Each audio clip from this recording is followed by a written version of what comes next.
Hello, everyone. It's my pleasure and honor to be able to present INCA and the international approach to patient advocacy at the first virtual NC UK summit this year. I'm Teodora Kolarova, serving as the INCA Executive Director, and happy to give you a snapshot of what we are about. What is INCA about? INCA is the global voice in support of NET patients and their carers with a mission to raise awareness about all types of NETs, push for scientific advancements with a focus on identified unmet needs, and provide a platform for global collaboration addressing the many challenges our patients face, as well as the medical community, in securing a timely diagnosis, accessing optimal treatment, support, and care. We have a vision of a world where all patients with neuroendocrine cancer and genetic neuroendocrine tumors get a timely diagnosis, the best treatment possible, optimal support and care, and ultimately a cure. INCA is built upon three strategic pillars, really: raising awareness about all types of NETs, securing patient access to optimal treatment and care, and advancing research in NETs. We do all that to empower our members, using all infrastructure and resources we avail of to advance our mission and improve outcomes for neuroendocrine cancer patients around the world. INCA members is what we take pride in, really. They come from 6 continents, representing 22 countries, and are 26 in total right now. And you can see the beautiful logos of our NET patient community under the INCA umbrella here. How it all started about 10 years ago, a few NET patient organizations from around the world came together to join efforts in raising awareness of a less common cancer, a very complex and difficult to detect disease. It was then that the Worldwide Awareness Day, which we now call NET Cancer Day, and it is just in a couple of days now, November 10th, was born. It was also then that the first informal organization, indeed a loose alliance, called the Worldwide NET Cancer Awareness Day Alliance, came into being. Where we are now, 10 years later. Well, I dare say that INCA is a high-profile global umbrella organization, which is recognized by both patient and medical communities, as well as the wider cancer community out there, both on international and local level. Just a few highlights in terms of our recent achievements looking at 2019. We did publish our first open access manuscript, looking at unmet needs in the international neuroendocrine tumor community, assessing the major gaps from the perspectives of patients, patient advocates, and healthcare professionals in the International Journal of Cancer with impact factor of almost 5. It was also last year that INCA won the ENITE's first award for poster in the clinical category, and in 2018 we were awarded Best Poster at ESMO. INCA now covers 6 continents, as I said, representing over 20 countries. It was also last year that we released SCAN, a survey on challenges in access to diagnostics, treatments, and care for neuroendocrine cancer patients. And it is now the largest compendium of data about NETs so far, with almost 3,000 respondents from almost 70 countries across 6 continents. We launched the Global Patient Info Pack, consisting of 21 fact sheets for various NET types, and these are translated in 10 languages. Over the years, there's been consistently increasing impact globally of NET Cancer Day, which just marked its 10th anniversary. Just looking at last year, we really were proud to report the biggest impact so far. The campaign was constructed around a single theme, that of access, and our impressions in hashtags that we supported grew significantly across the 3 main social media channels that we utilized: Twitter, Facebook, and Instagram. You can see that the results grew over tenfold in Twitter, that we With Facebook, we increased impressions over threefold and had a significant growth in the Instagram reach as well. So in terms of raising awareness, we can say that we've achieved good progress on our primary strategic aims, being raise awareness among patient and medical communities by developing comprehensible and user-friendly information, and always looking at generating multilingual content given our global remit. There are also outstanding challenges, of course, and we're still looking to revisit how patients and HCPs in rural areas access INCA and how we can be a resource there. Plus, we're planning on translating the website and all relevant resources in as many languages as we can. Just a snapshot of the first fact sheet on pancreatic NETs in 9 languages.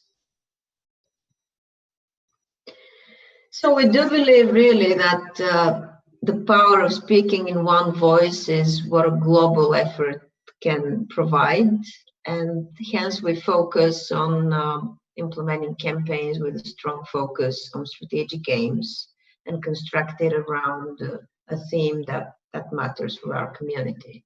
This year, we are working to tackle the challenge of improving time to diagnosis via truly global behavior, all saying the same thing in our own languages.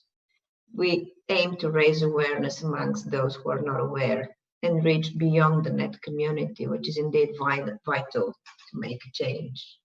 Speaking of change, what we want to change is actually attitudes to this cancer type, to our patient with non-specific and non-diagnosed symptoms, attitudes towards rare and uncommon cancers altogether, as well as speak about patient inclusion and the instrumental role of advocacy organizations nowadays. The second pillar that INCA works under is access, or improving access to optimal treatment and care. Our priorities there are about mapping the extent of access challenges globally and identifying a mechanism by which INCA can influence access at a global level, establishing ourselves as the voice of NET patients globally, and being able to use this voice to effectively raise awareness and improve patients' outcomes. Of course, by empowering our members to address access challenges at the local level, because it's there that change starts to happen. So let me tell you more about what SCAN is, the Survey of Challenges in Access to Diagnostics and Treatments for NET Patients. It's a survey looking at the global readiness to provide access in terms of awareness, availability, affordability, and quality of care. A self-report online survey, which we made available in 14 languages. And we can see which they are, the most spoken languages in the world, we hope, plus some of our members' languages included. To field and promote the survey, we did mobilize our membership, but we also involved our extended partners network, meaning the NET medical societies we work with, the medical societies outside the world of NET, as well as cancer organizations, cancer advocacy organizations that we partner with over the years. This concerted effort delivered impressive results indeed. 2,359 NET patients and almost 440 HCPs from 68 countries across 6 continents completed our survey, making it the largest global compendium of data on NET so far. SCAN looked at 4 major topics: NETs and healthcare, or how do respondents evaluate the healthcare system for NETs today in terms of usage of diagnostics, treatments, monitoring, and other supportive services? Is there state aid for NET treatment and care, and how much out-of-pocket costs are involved?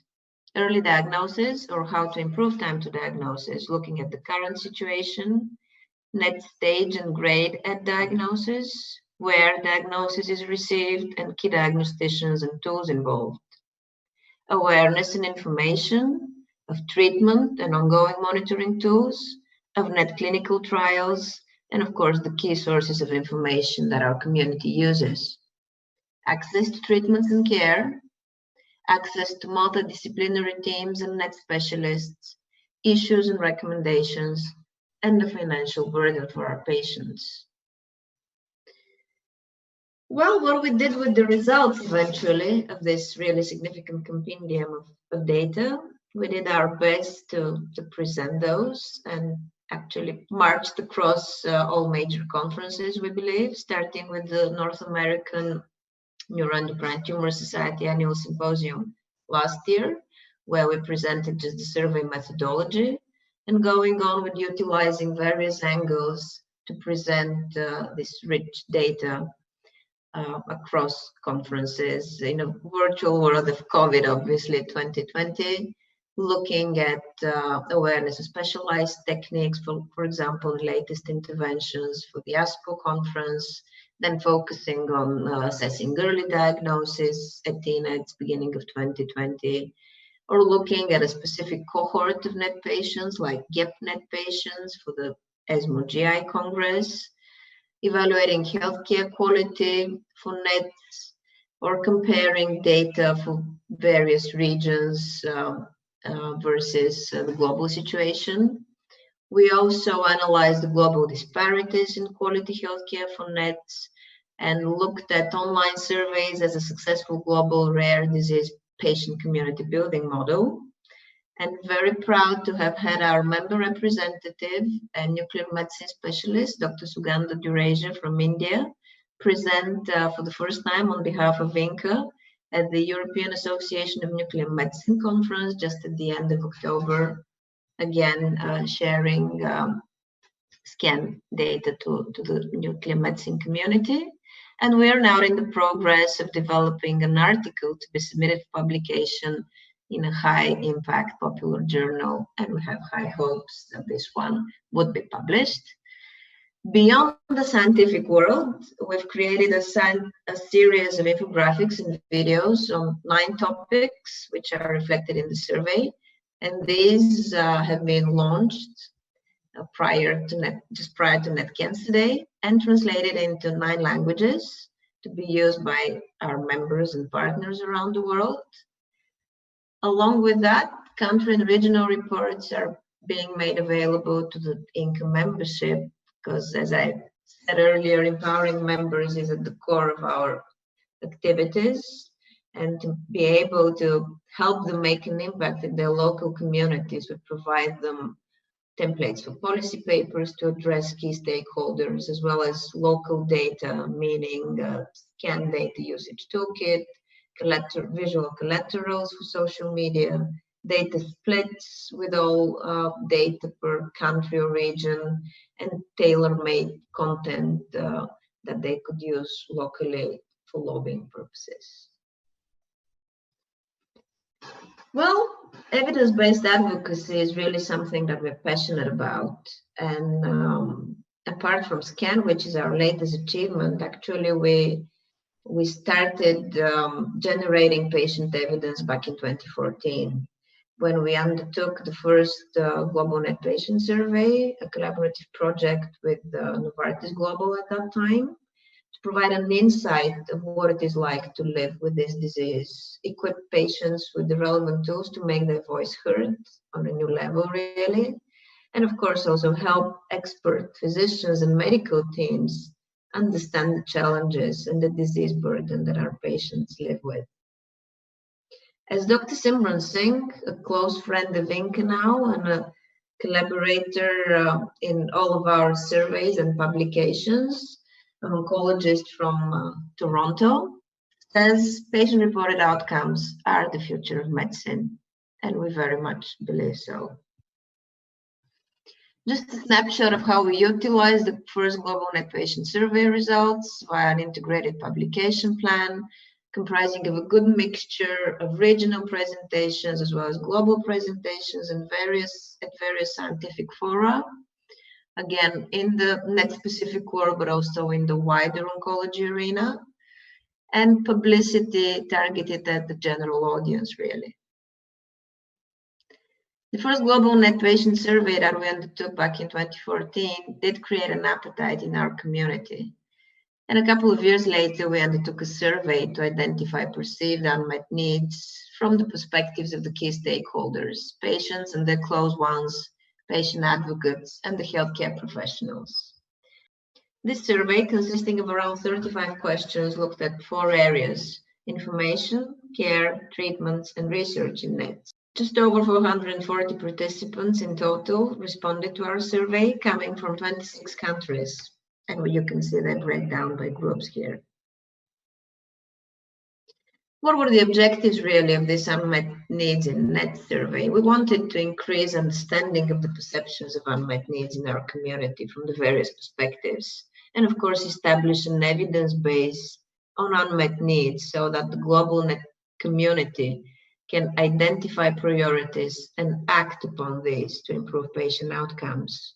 We, of course, wanted to build a sustainable platform for discussion with the medical community and drive collaborative effort to tackle those unmet needs, aiming to identify unmet needs with a global perspective that are common to many countries, and then it falls under the INCA's remit to address these.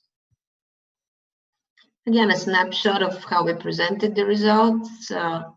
Those 2 awards that we're proud of, ERESMO and ENETS are of note, in addition to various, again, NET-specific or cancer-specific conferences and symposium where we showcased our results, NANETS, UPNETS, ASCO, the publication that I spoke about already in UICC's International Journal of Cancer, which was in turn recognized as one of the top downloaded papers for the period.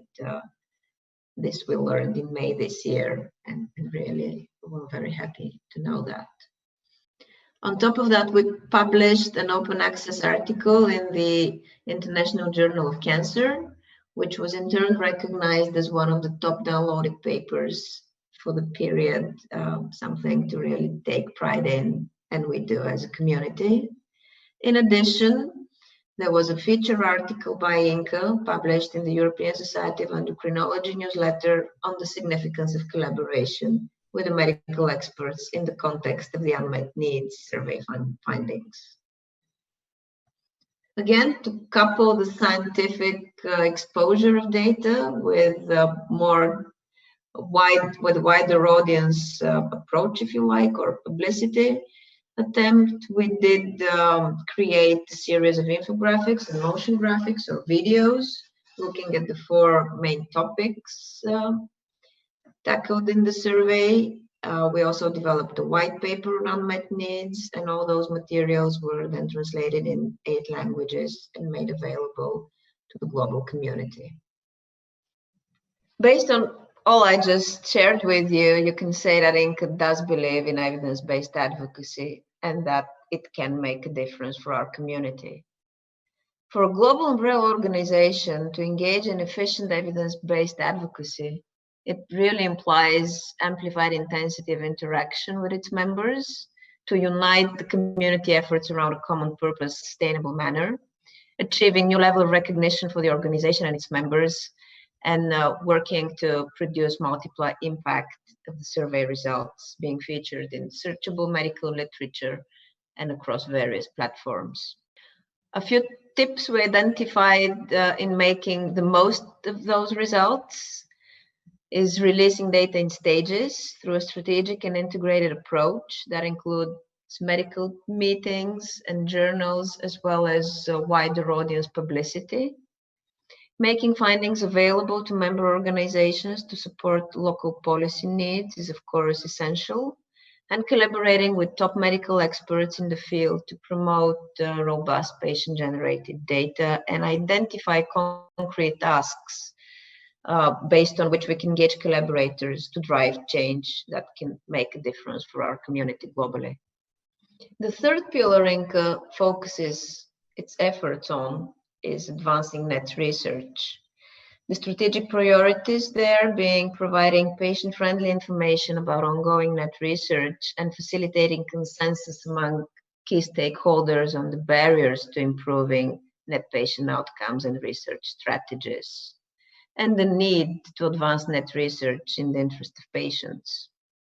Having a significant influence over and input into the defining of the global research agenda, and ensuring that the patient's voice is heard in a meaningful way in the development of new diagnostics and therapies for NETs. Of course, be a go-to place for NET patients seeking information on clinical research and ongoing trials. And we've advanced down that path, creating a dedicated subsection on our website where updates of latest global research are featured. And we've also facilitated the establishment and organization of a multi-stakeholder global NET research forum, with the World NET Forum having been scheduled for early 2020, and of course cancelled like many activities and events in the world of COVID or later stage, but still in the pipeline. A project under the research pillar that we're very proud of is the INCA Bootcamp for NET Patient Research Advocates. That's a 9-month online training program which was launched in June this year for NET patient advocates representing our member organizations. This program brings together passionate NET patient advocates from around the world in an online training to focus on the various facets of research, including drug development, statistics and their significance, patient-reported outcomes, quality of life measurements, and of course, evidence-based patient advocacy. We have 18 patient leaders participating in our bootcamp, and they're all committed to put their knowledge and skills into practice in their own communities. Working collaboratively is really a mantra for us, as I believe was exemplified by all I've said already. But just to recap on how we've capitalized on collaborations within the network, but also beyond the NET-specific environment. We have strategic partnerships in cancer advocacy and rare disease communities all over the world. We are an associate member of the International Union for Cancer Control. We sit in the Patient Advisory Committee of the European Cancer Organization. Our representatives are heavily involved in EuroCan as EPACs. This is the European Reference Network for Rare or Low Prevalence Complex Diseases.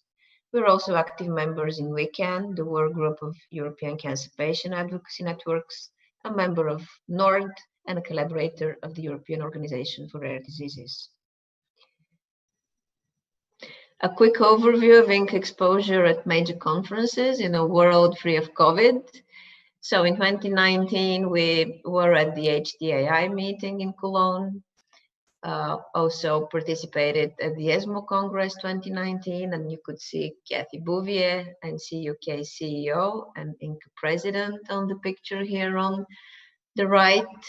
Our poster was presented by our Japanese colleague from PanCan Japan in Bangkok at the ASCO Global Summit for Oncology Innovators. And we were also exhibitors and actually collaborators at the NORD Rare Diseases and Orphan Products Breakthrough Summit in Washington, D.C. Strategic partnerships with the medical communities is really something that we heavily invest in, as well as advancing our relationships with peer advocacy organizations in cancer. Historically, we've had significant exposure at the INETS conference, including launching the first patient-physician symposium at the INETS, showcasing our activities, participating in scientific sessions, and of course having a booth in the exhibition area on a regular basis. INCA also has a permanent seat on the INETS advisory board since 2016.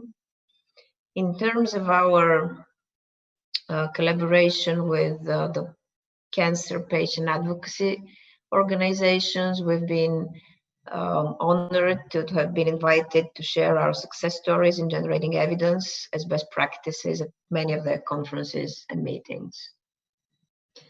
So let me fit the power of acting global from the perspective of two of our founding members. NET Research Foundation in the US and its CEO saying, as a member of INCA, we participate in activities that our foundation could not undertake alone. And a quote from our president, Cathy Bouvier, and CEO of NCUK, The roles we undertake supporting our communities are more important than ever, and there have been some really inspiring initiatives undertaken globally to keep that community spirit alive. Thank you so much for giving me the opportunity to share with you the story of INCA, and enjoy a very successful NC UK Virtual Summit 2020. It's been my pleasure.